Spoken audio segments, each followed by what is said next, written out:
Praise the Lord, friends. Economy has been one of the most propelling forces on us humans and on the entire mankind throughout ages. Any upturn in the economic policies or any recession in the economy has impacted not only the lives of individuals, but they have erased many nations in more recent years.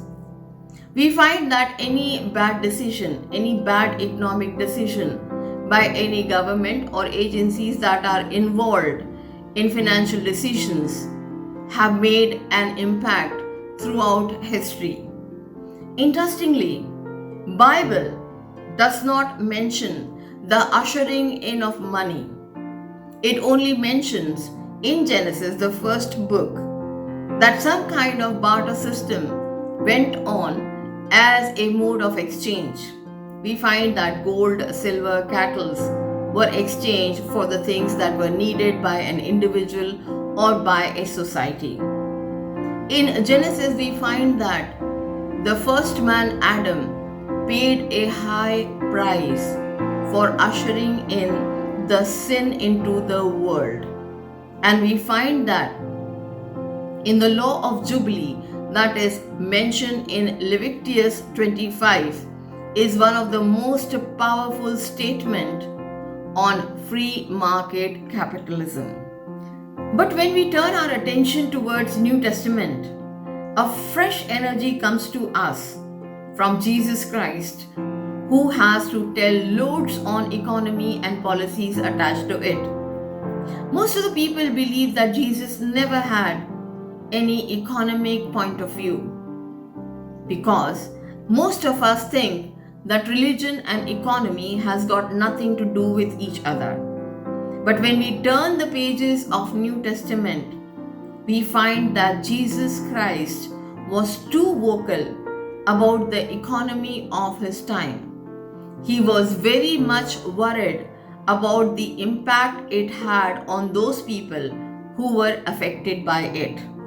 But let me assert a fact over here that Jesus comes from a family of entrepreneurs. He was taught the profession of a carpenter by his earthly father Joseph. He was taught a profession that would earn a livelihood had he been like you and I. He comes from a family of entrepreneurs, and at very early in his life, he understood the concept of economy and money. It is true that Jesus was raised as an entrepreneur, but he did not become an entrepreneur in the worldly sense to earn money and be lost in profit and gain. But he invested his astute skills of entrepreneurship directing in saving human civilization that had gone astray from God. He focused on those souls who suffered from poverty of consciousness, depravity of spiritual life. Being wealthy was not wrong, but desire to be greedy was. In order to understand Jesus' take on economy, we must chart the map of Galilee, where Jesus begins his ministry. If we closely examine Jesus' moves and his concentration of his work, it was in the south, where Jerusalem was the center of elite who fused religious manipulation with political power. These were those landlords who were politically well connected. They were takers and not makers. People who lived by extracting wealth via force from the ordinary citizens. These people of the ruling class extracted money from the simple and ordinary people by exploiting their faith. Jesus never confronts any individual on wealth, but he did confronted the ruling Judean class over economy by cleaning up their temples. He cleaned it and threw all their businesses out of temple and told them not to make the house of his father a den of thieves. That is why we can understand why Jesus was crucified. The Judean class or the Jews did not mind Jesus messing up with their theology, but the way Jesus went on to clean all the temples really scared them that their economy was at stake too. The parable of the vineyard clearly points out Jewish exploitation on what belonged to God, and thus Jesus did affirm that give Caesar what belongs to Caesar and give God what belongs to him. The parable of surplus grain proves Jesus' skill to act as a judge to settle the disputes concerning properties or money or taxes.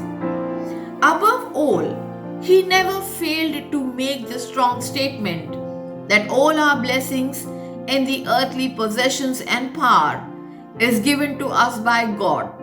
And the basic economic principle is that in abundance or in poverty, we must take care of each other, enemies and friends alike.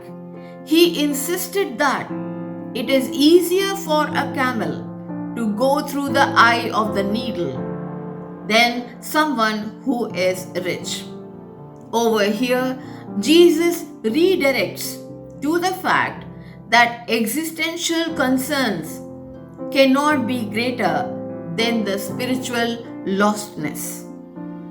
It is true that right now the entire world is undergoing economic recession, where most of us have lost our jobs. Most of us will lose our jobs, and most of us will take a cut in our salaries. We do not know what this economic slump tomorrow will bring for us, what that new normal will be for us.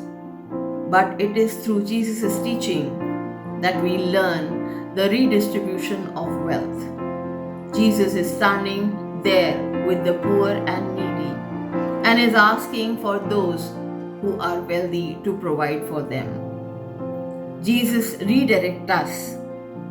He constantly tells us to view all the economic policies, whether be it socialism or whether be it capitalism, through the prism of his teaching. His teaching that are based on self-sacrifice. And the currency over here is love. Amen.